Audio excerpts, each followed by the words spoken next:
Hey guys, this is Comic Uno and Comic Frontline, and today I'm doing Comic Uno episode 98, and this is a show where I review all the comics I read this week in one show, and this week I have 15 comics, so it's a little less than I usually have, but kind of a normal week at the same time.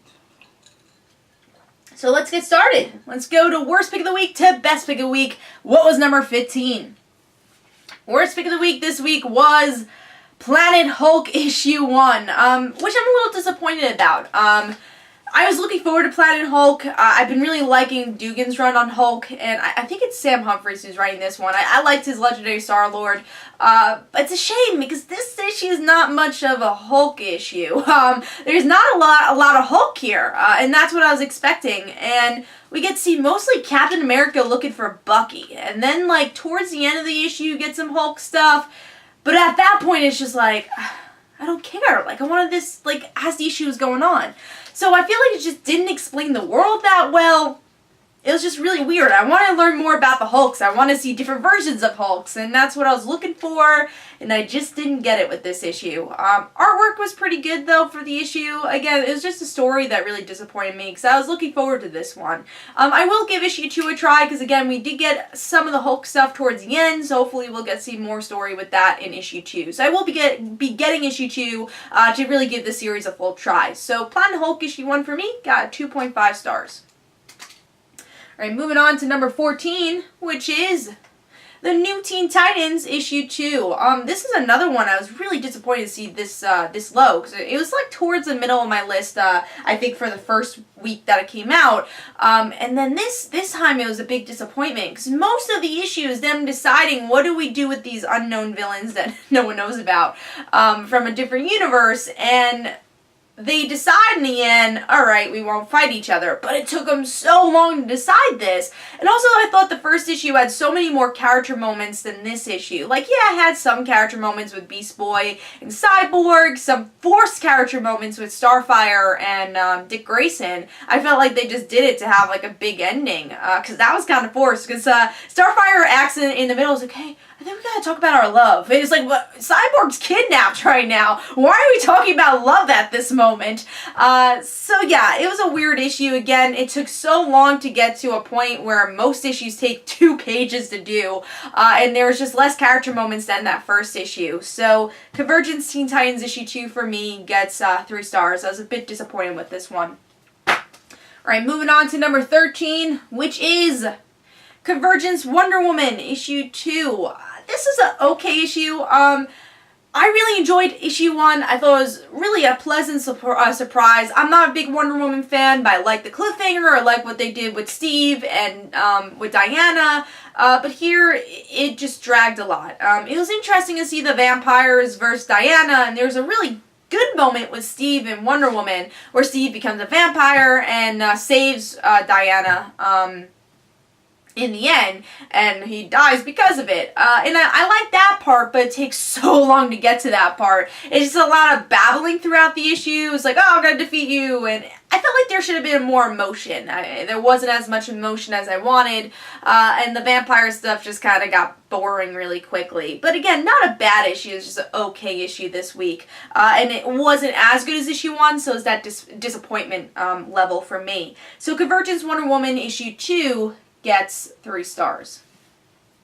Alright, now we're moving on to number 12, which is Convergence Green Lantern Corps issue 2.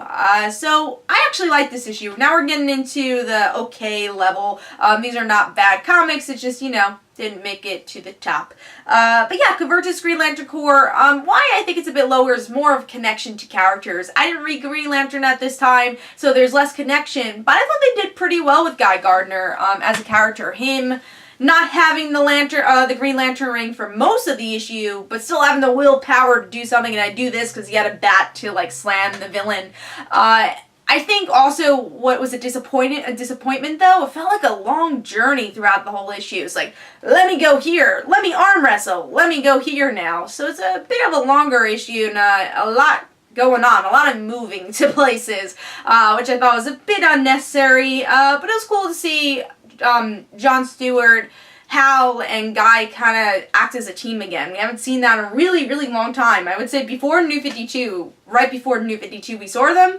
I think it was, I don't remember what arc it was. I mean, it was before New 52. I think it was right before New 52 where they actually acted as a team and they went into all the different Green Lantern books. But, yeah, it's great to see them acting as a team again here.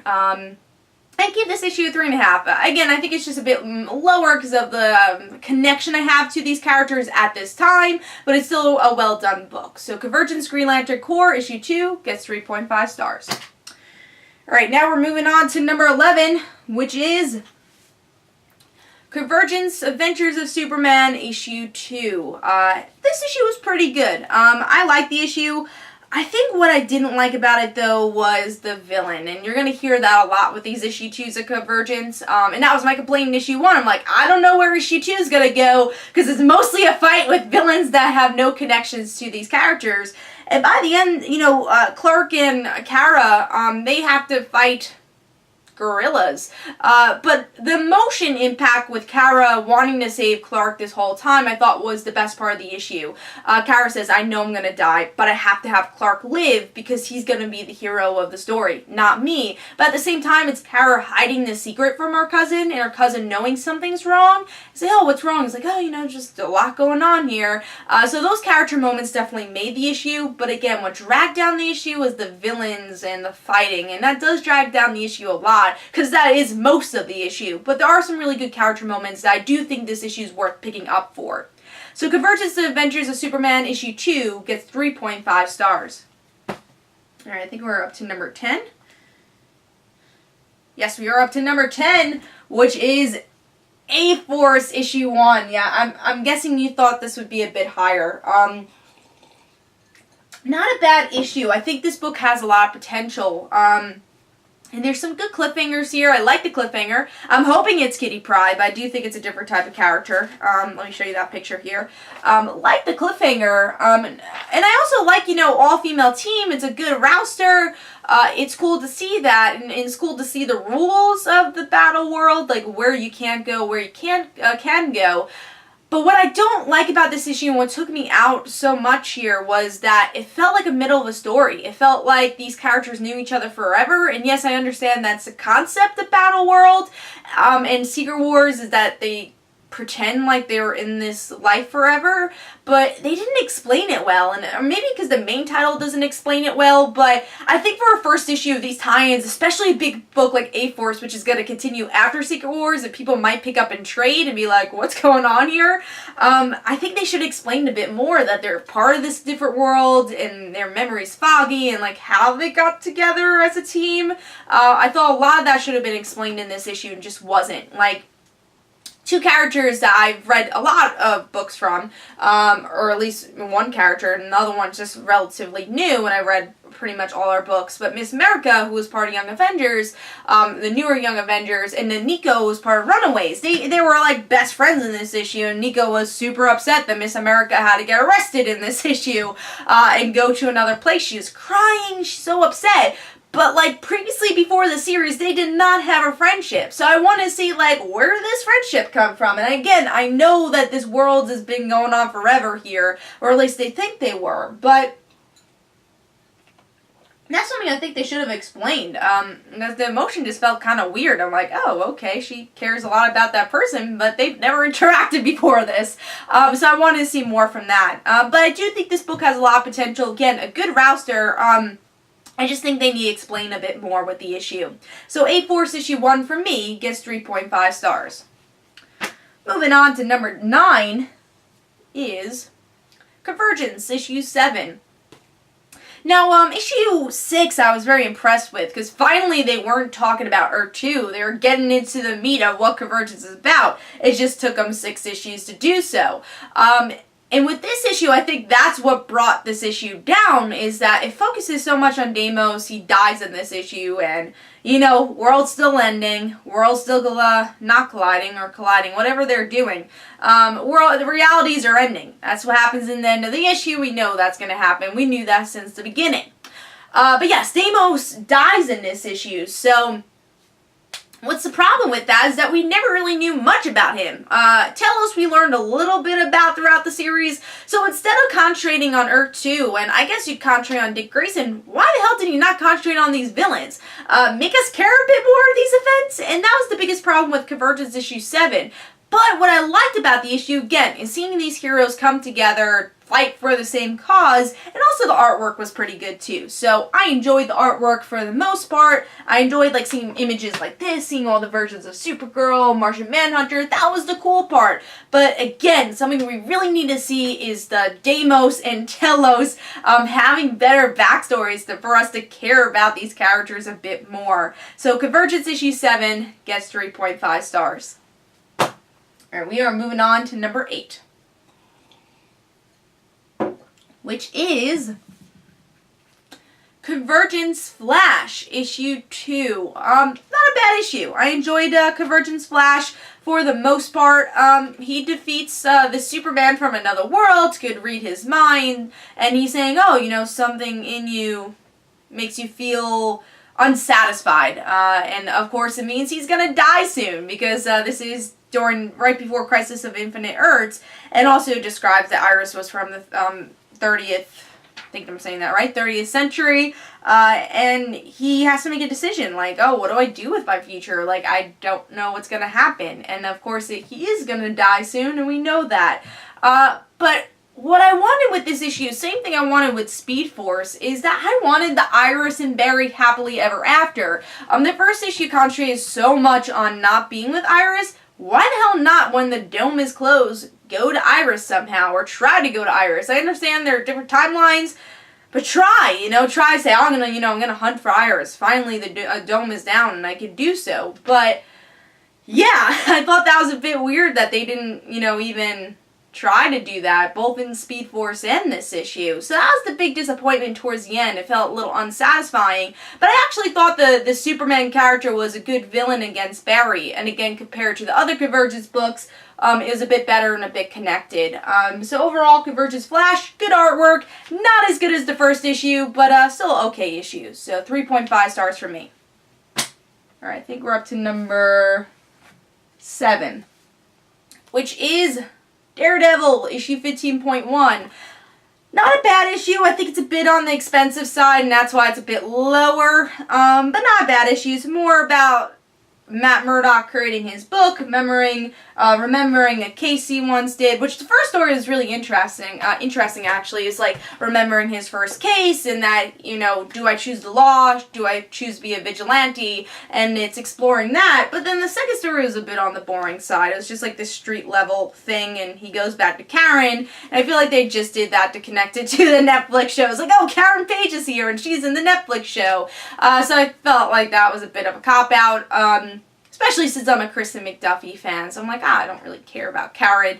But yeah, so the issue is okay. I do think it's a bit on the long side, and also it's an issue that's not totally necessary, but I feel if you like the Daredevil Netflix show and you want more in that vein, obviously not the darker portion of that vein, but more of like some of the characters there, and some of the older stuff, I would read the issue, but I don't think this one's totally necessary for the story, which is okay, because it's a .1, so it's not supposed to be totally necessary. But of course, artwork is beautiful as always, and well, at least the first story is okay, and the second story was a little unnecessary. So Daredevil, issue 15.1, 3.5 stars. Moving on to number 6, which is Ultimate End, issue 1. And I thought this was a very solid setup to Ultimate End. I really liked the beginning where Spider-Man meets the all-new Ultimates, especially Jessica, and he gets really awkward. He's like, oh, you're still the girl clone of me. And she's like, yep, that's not a lie. And then we have a meeting between Ultimate members and non-616 members, and I love the Spider-Man moment again, where Spider-Man's like, everyone in the Ultimate Universe knows my identity, I'm just figuring this out now, and my identity might go out there for the 6161 people, and they're like, alright, so, why do you not wear a mask? He's like, you don't understand, my family, the people I love, they're gonna get hurt, and then he, like, reveals his identity by accident to everybody in that room, and I think it was Hulk who said, you just revealed your identity. He's like, oh shit, you know? So I thought that was a really good moment. So the Spider-Man moments in this issue were really well done, which I think Brian Michael Bendis always does a really good job with Peter in both universes. But yeah, I thought this issue was a good setup. Still not loving the Doctor Doom stuff with this whole Secret Wars thing. I know that's obviously the main point of Secret Wars, but, you know, still not loving that universe. But it was a cool cliffhanger. We get to see the Thor police go in, try to defeat the Ultimate Universe, or Ultimate People, and the 616 people, and we'll see where that goes. So again, solid setup. There's some good, fun character moments, and we'll see where it goes. But I enjoyed it for the most part. Could have used more Ultimate Universe stuff, especially since this might be the last Ultimate series, but overall, again, solid start. So Ultimate End issue 1 gets 4 stars. Alright, so now we're moving on to top 5. Number 5 is Convergence Justice League of America, issue 2. This is a very fun issue, and I think it was pretty much on par with the first issue. There might have been some more character beats in the first issue, but still it's Sue narrating, which is so great. As you guys know, I'm a big fan of Identity Crisis, and Sue, that was the death of Sue Dibney, and here we get to see the spunk of Sue, and her not even, you know, believing her husband, obviously, and believing in her husband, but also knowing that he's a B-list hero, and is like, oh, can he do this? I don't know, but still having the belief in him, and also Sue kind of saving the day, because she gets the 3 big heroes, Aquaman, Martian Manhunter, and Zatanna, out of the small dome that the villains / heroes were keeping them in, and they save the day by the end. So yeah, most of the issues, like, you know, are Justice League of American heroes trying to defeat the Secret Six, who are heroes of their universe. But, you know, what makes it special is the Sue portions, and I think she's the one that really made it, and why it's in my top 5 is made it a good issue.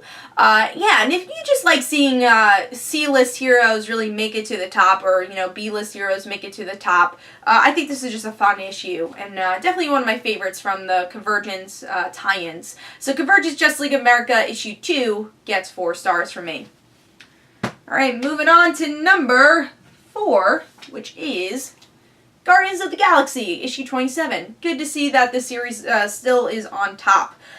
So Guardians of the Galaxy, I thought it was pretty fun. It's mostly an action issue where we get to see the villains of Gamora and her father come to try to defeat Gamora. But of course she's in her Black Vortex type style, and she, you know, says, oh, well, I'm gonna beat you anyways, and she ends up, like, killing them. And, you know, the Guardians of the Galaxy are trying to help her out, but by the end she makes a decision of, I have to kind of go my own way and try to figure things out with the things with my father.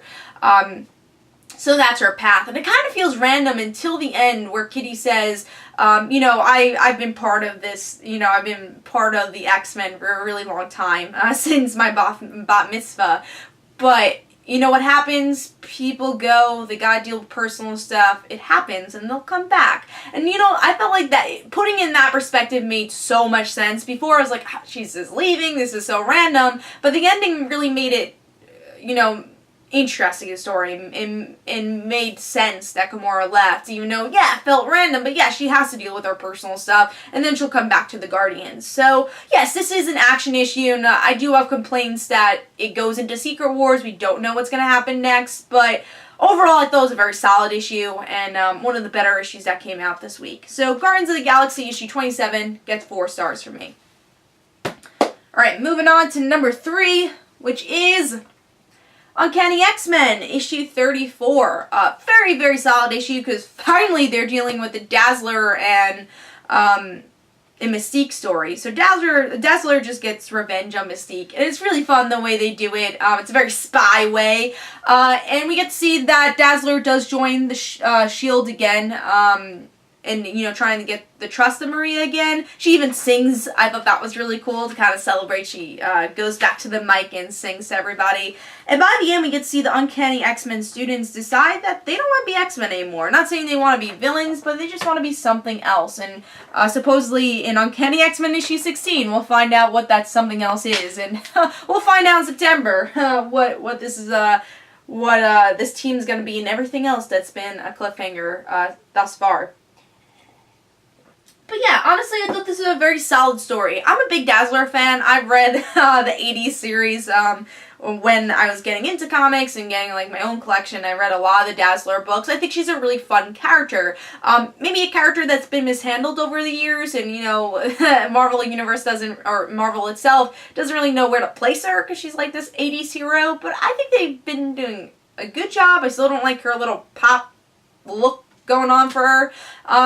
But I like where the character's going, and I like this issue for her. I don't know if it really felt like Allison, but of course she's going through a difficult time, so maybe this is the Allison going through a difficult times type stage. But yeah, I thought it had a good cliffhanger. I thought it was a good Mystique slash Dazzler issue, and it was cool seeing her interact with Maria Hill also.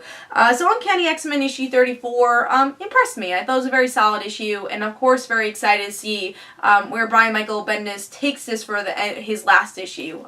So Uncanny X-Men issue 34 gets 4 stars. Alright, moving on to number 2. The Little Mermaid, issue 4. Man, I really enjoyed this issue. It was very close to being number 1. It was actually number 1 for a while on my list.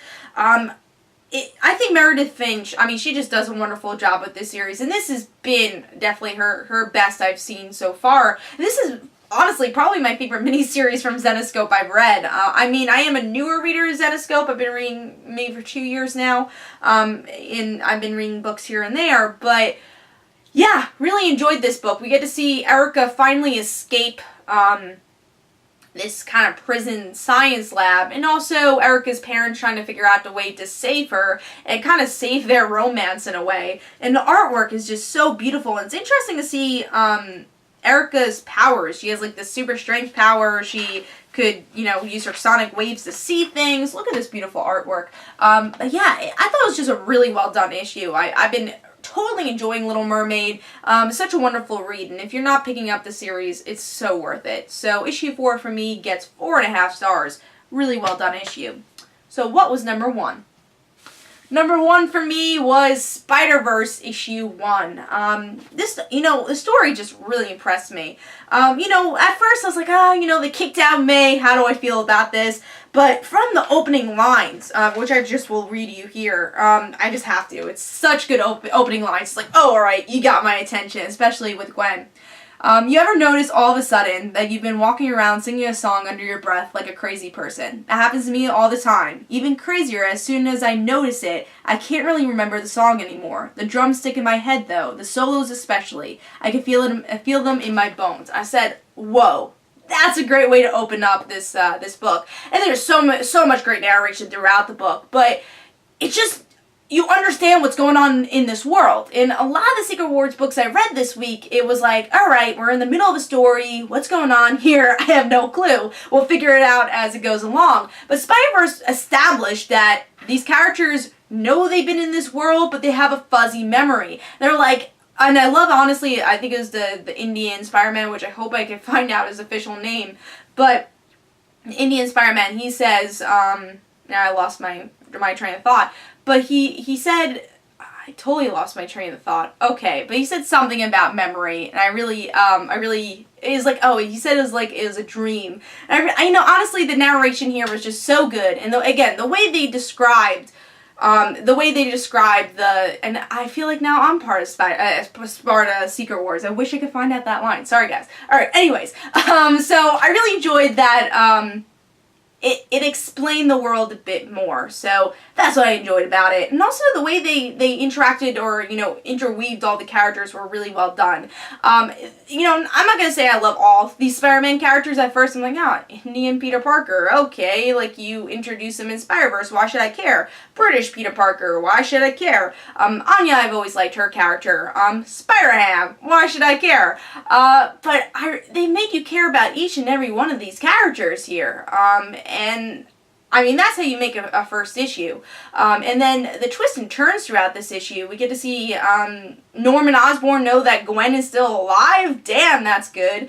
Spider-Ham being trapped. I mean, just the whole issue was so well done with the story. I would say my only complaint is the thin-lined art. I'm not, you know, it's just not my acquired taste, this thin-lined art over here, but the story blew me away. It was so well done. And this is how you do a Secret Wars book. And it makes me very excited to read the next issue. So this was the Secret Wars book that impressed me the most, and obviously the book that impressed me the most this week. So that was my pick of the week. Hope you guys enjoyed. This is Comic Uno. Don't forget to follow me on Twitter. Don't forget to like my Facebook page. Also, in the description below, there's links for my comic book, Like Father, Like Daughter. And don't forget to like the Facebook page of Like Father, Like Daughter. And of course, I have Comic Uno episode 99 next week. Very close to episode 100. So I'll see you guys later in the comments below. Let me know what was your pick of the week, your worst pick of the week, and everything in between. See you guys.